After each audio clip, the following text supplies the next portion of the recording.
यीशु मसीह के मधुर नाम में एक बार फिर से आप सबका स्वागत है। और प्रभु यीशु मसीह के द्वारा असेंशन या स्वर्गारोहण के बाद कहे हुए वचनों पर हम अध्ययन कर रहे हैं। और उसमें से एक बहुत महत्वपूर्ण बात, बहुत महत्वपूर्ण, जिसका वर्णन जो है प्रकाशित वाक्य का पहला अध्याय और 19वीं आयत। प्रकाशित वाक्य का पहला अध्याय 19वीं आयत में यूं लिखा है, जो बातें तूने देखी हैं और जो बातें हो रही हैं और जो इसके बाद होने वाली हैं, उन सबको लिख ले। तीनों टेंस, तीनों काल प्रभु यीशु मसीह ने उपयोग मिला है। जो बातें हो चुकी हैं, पास्ट टेंस, भूतकाल, जो बातें हो रही हैं, वर्तमान काल, और जो बातें होने वाली हैं, भविष्य काल, लिख ले। और पहले अध्याय की 3री आयत में यूहन्ना बोलता है, धन्य है वे जो इस भविष्यवाणी के वचन को पढ़ता और जो इसकी सुनते और इसमें लिखी हुई बातों को मानते हैं, क्योंकि समय निकट आया है। धन्य है वे जो पढ़ते हैं, जो सुनते हैं और जो मानते हैं। और यूहन्ना को सारी बातें किसने बताई और किसने ये वचन कहे? स्वयं प्रभु यीशु मसीह ने। मैं इसके अलावा आपके लिए 2 जगह से और भी पढ़ना चाहता हूं, और वो है पहला प्रकाशित वाक्य का 22वां अध्याय उसकी 10-11 आयत। उसको अंडरलाइन कर ले और इसके साथ जो है दानियल नबी की पुस्तक का 12वां अध्याय और 3-4 आयत भी हम पढ़ेंगे। मैं जो है प्रकाशित वाक्य का 22वां अध्याय 10वीं आयत से 10 और 11 मैंने इसको कहा कि अंडरलाइन कर लें। क्यों? क्या लिखा है? फिर उसने मुझसे कहा, इस पुस्तक की भविष्यवाणी की बातों को बंद मत कर। इस पुस्तक की भविष्यवाणी की बातों को बंद मत कर, क्योंकि समय निकट है। और जो महत्वपूर्ण है, सिक्के का दूसरा पहलू, जो अन्याय करता है वो अन्याय ही करता है, और जो मलिन है वो मलिन बना रहे, जो धर्मी है वो धर्मी बना रहे, और जो पवित्र है वो पवित्र बना रहे।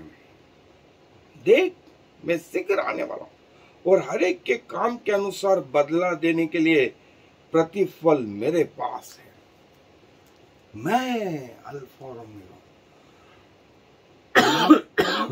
और देखिए, प्रभु ने कहा, बंद मत कर इस पुस्तक की भविष्यवाणी की बातों को। और कई लोग तो अपने को उजले करेंगे, कई लोग जो मलिन है मलिन बने रहेंगे, कई लोग जो धर्मी है वो धर्मी बने रहेंगे, और जो पवित्र है पवित्र बने रहेंगे। और दानियल नबी की पुस्तक में क्या लिखा है? उसका 12वां अध्याय और उसकी आयत नंबर 3-4 में पढ़ रहा हूं। दानियल नबी की पुस्तक उसकी 2री आयत से, 12वां अध्याय 2री आयत से मैं पढ़ रहा हूं। और जो भूमि के नीचे सोए रहेंगे, उनमें से बहुत से लोग जाग उठेंगे, कितने तो सदा के जीवन के लिए, और कितने अपनी नाम धराई और सदा तक अत्यंत घिनौने ठहरने के लिए। तब सिखाने वालों की चमक आकाश मंडल की सी होगी, जो बहुतों को धर्मी बनाते हैं। वे सर्वदा तारों की नाई प्रकाशमान रहेंगे। और जो अंडरलाइन करना है वो आयत नंबर 10, उसको अंडरलाइन करें। 12वें अध्याय की 10वीं आयत, दानियल की पुस्तक 12वां अध्याय और लाइन को अंडरलाइन करें 10वीं आयत को। बहुत लोग तो अपने को निर्मल और उजले करेंगे और स्वच्छ हो जाएंगे, परंतु दुष्ट लोग दुष्टता ही करते रहेंगे, और दुष्टों में से कोई ये बातें न समझेगा, परंतु जो बुद्धिमान हैं वे ही समझेंगे। दुष्टों में से कोई बातें ये नहीं समझेगा, पर जो बुद्धिमान है वे समझेंगे, और जो है सब जो है जीवित हो जाएंगे। कितने तो सदा के जीवन के लिए, और कितने अपनी नाम धरे के लिए। और प्रभु यीशु मसीह स्वयं कहते हैं, प्रभु यीशु मसीह भी कहते हैं, और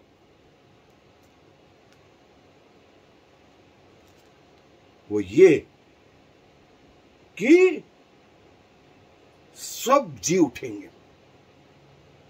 सब जी उठेंगे, कितने तो सदा के जीवन के लिए, और कितने अपने नाम धराई के लिए।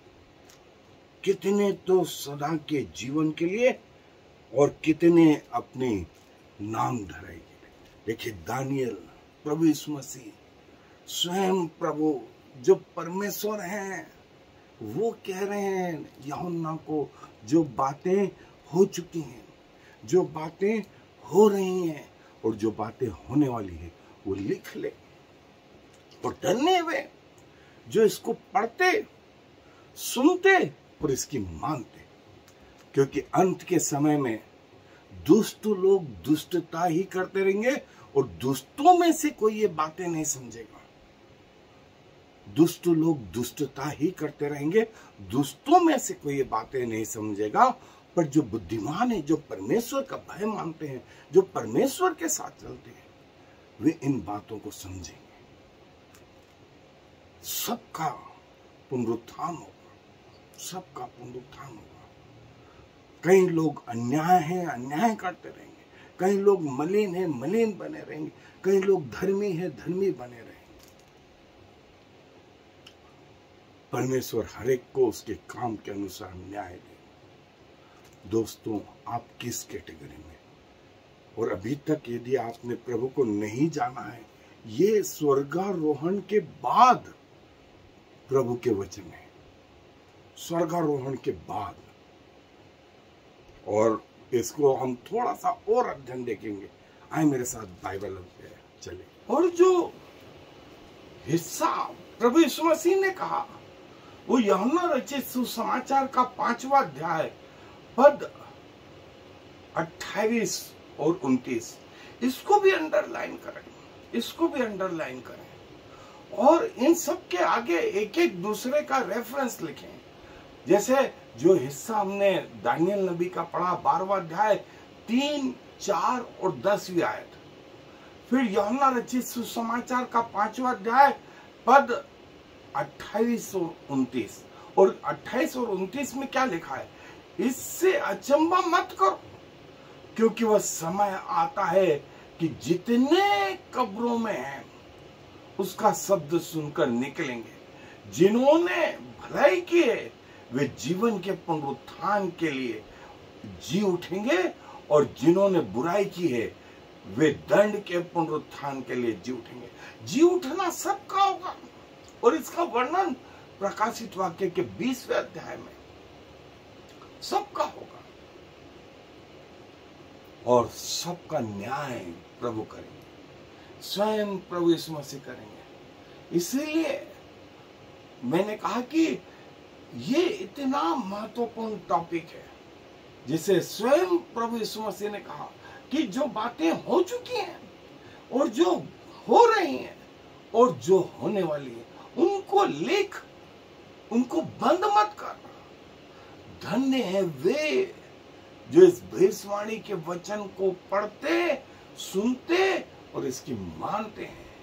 अंत के दिनों में बहुत लोग पूछताछ करेंगे, जो धर्मी है वो तो धर्मी, जो मलिन है वो मलिन, और जो दुष्ट है वो दुष्ट दुष्टता ही करता रहेगा। दुष्टों में से कोई ये बातें न समझेगा, वे दुष्टता ही करते रहेंगे। ये बात प्रभु यीशु मसीह ने कही। ये बात किसी स्वर्गदूत ने, किसी संस्था ने, किसी चर्च ने, किसी इंस्टीट्यूट ने नहीं, ये स्वयं प्रभु यीशु मसीह ने कही कि लिख ले यूहन्ना, इन बातों को बंद मत कर, बंद मत कर।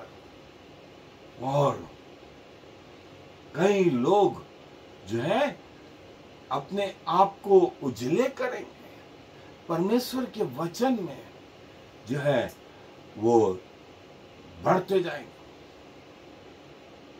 और जो है कई चीजें तो जो है जो हो चुकी हैं, जो हो चुकी हैं, जो हो रही है, और जो इसके बाद होने वाली है, जो इसके बाद होने वाली है। और देखें, यूहन्ना ने लिखा, प्रभु के दासों ने लिखा, प्रभु ने तमाम अप्रोच, तमाम कोशिशें करी कि मनुष्य के मन तक ये बातें पहुंच जाए, लेकिन हर आदमी इसे नहीं समझ पाएगा, हर आदमी नहीं बदलेगा। दुष्ट लोग दुष्टता ही करते रहेंगे, और दुष्टों में से कोई ये बातें नहीं समझेगा, लेकिन धर्मी लोग जो है ये बातें सुनेंगे, समझेंगे, और इसके पीछे चलेंगे, अपने आप को तैयार कर लेंगे, अपने आप को तैयार कर लेंगे, और जो है अंत में जो है प्रभु यीशु मसीह बोलते हैं सब जी उठे, सब, कितने तो सदा की नाम धराई के लिए, और कितने सदा के जीवन के लिए, कितने अनंत नरक के लिए, और कितने अनंत जीवन के लिए। ये डिसाइड करेगा उनका पृथ्वी का जीवन, पृथ्वी का जीवन डिसाइड करेगा कि वे कहां जा रहे हैं। मैं अंग्रेजी का एक फॉर्मूला हमेशा बोलता हूं, your decision decide your destiny. Your decision, आपका निर्णय आपके अंतिम बिंदु को निर्धारित करता है। आप कहां अनंत जीवन बिताएंगे, अनंत स्वर्ग में या अनंत नरक में। ये डिसीजन, ये निर्णय जो आपने पृथ्वी पर करा है, आपको वहां तक पहुंचाएंगे। और प्रभु सही निर्णय करने में जो है आपकी सहायता मदद करे। प्रभु सही निर्णय करने में आपकी सहायता मदद करे, इसके पहले के दिन बुरे आ जाए, इसके पहले कि आपकी मृत्यु हो, इसके पहले कि आपकी मृत्यु हो और प्रभु का द्वितीय आगमन हो, तब पश्चाताप का कोई स्थान नहीं रहेगा सिवाय न्याय के, सिवाय न्याय के। सो प्रभु अपने वचन पर आशीष दे। आए दुआ में अपने सरों को झुकाएं। प्रभु जी धन्यवाद देते हैं, हम जो गंदी नाले के कीड़े थे पिताजी, हमारे जीवन नरक की थे पिता, जिस मार्ग पर हम चल रहे थे वो अनंत मृत्यु तक ही पहुंचा था। वो हमें ठीक जान पड़ता था, लेकिन वास्तव में वो नरक की ओर जा रहा था। प्रभु आपने दया करी, हमारे कामों के कारण से नहीं, वरन आपके अनुग्रह के कारण से हम आपके नजदीक हैं पिताजी। आपने अपने लहू के द्वारा हमारे पापों को धोया, हमें अपना बेटा बेटी बनाया, और इस बात का कंफर्मेशन कि अनंत जीवन हमारा है, आपने अपना आत्मा भी हमें बयाने के रूपों में दिया। प्रभु क्या कहें, क्या कहें, मरते दम तक आपके प्रति विश्वास योग्य रहे प्रभु। आपके वचन में, प्रार्थनाओं में, प्रचार में, गवाही में, धन्यवाद में, संगति में आगे बढ़ते जाएं। और जो अभी तक आपको नहीं जान पाए, उन पर भी प्रभु वही दया करें जो आपने एक दिन हम पर करे थे। क्योंकि सारा मान सम्मान गौरव आपको देते हुए इस विनती को प्रभु यीशु मसीह के नाम से मांगते हैं, आमीन। I am the Lord. There is no other God. I have prepared you even though you do not know me, so all the world from east to west will know there is no other God. I am the Lord, and there is no other.